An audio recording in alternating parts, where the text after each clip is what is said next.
So I was reading some story about, I think it was Google, that's saying that they're going to have multiple nuclear reactors to power their database. That's what you got to do now, because what's going on is North America is kind of running out of on-grid baseload power to actually supply these data centers. You're getting data center building moratoriums in areas like Virginia, which is traditionally been like the data center cluster for Amazon, for example, and for a lot of these other companies. And so when you build a data center, you need a bunch of resources, sited close to that data center. You need water for cooling and a source of electricity. And it turns out that, wind and solar don't really quite cut it for these big data centers that train big models, because the data center, the training consumes power like this all the time, but the sun isn't always shining, the wind isn't always blowing. And so you got to build nuclear reactors, which give you high capacity factor baseload. And Amazon literally bought, a data center with a nuclear plant right next to it, because that's what you got to do. And Jesus. How long does it take to build a nuclear reactor? Because this is the race, right? The race is, you're talking about 2020, people realizing this. Then you have to have the power to supply it. But how many years does it take to get an active nuclear reactor up and running? It's an answer that depends. The Chinese are faster than us at building nuclear reactors, for example. And that's part of the geopolitics of this too, right? When you look at U.S. versus China, what is bottlenecking each country, right? So the U.S. is bottlenecked increasingly by power, baseload power.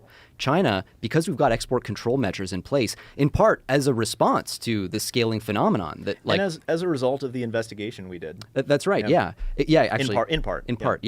But China is bottlenecked by their access to the actual processors. They've got all the power they can eat because they've got much more infrastructure investment, but the chip side is weaker. So there's just sort of balancing act between the two sides.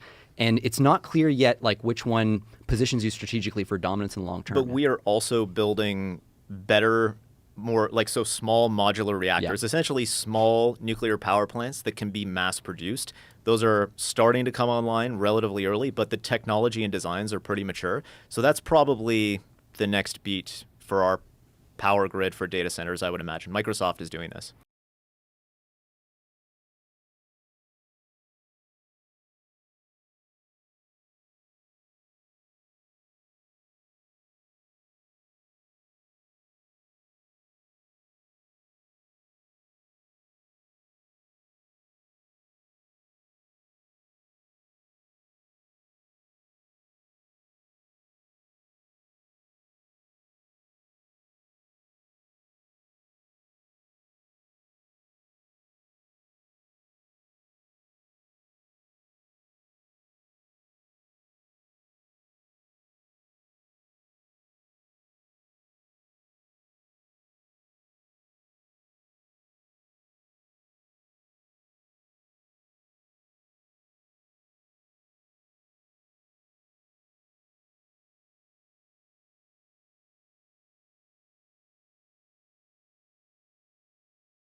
So in 2020, you have this revelation. You recognize where this is going. You see how it charts, and you say, this is going to be a real problem. Does anybody listen to you? This is where the problem comes, right? Yeah, like we said, right? You can draw a straight line. You can have people nodding along, but there's a couple of like hiccups along the way. One, is that straight line really going to happen? All you're doing is like drawing lines on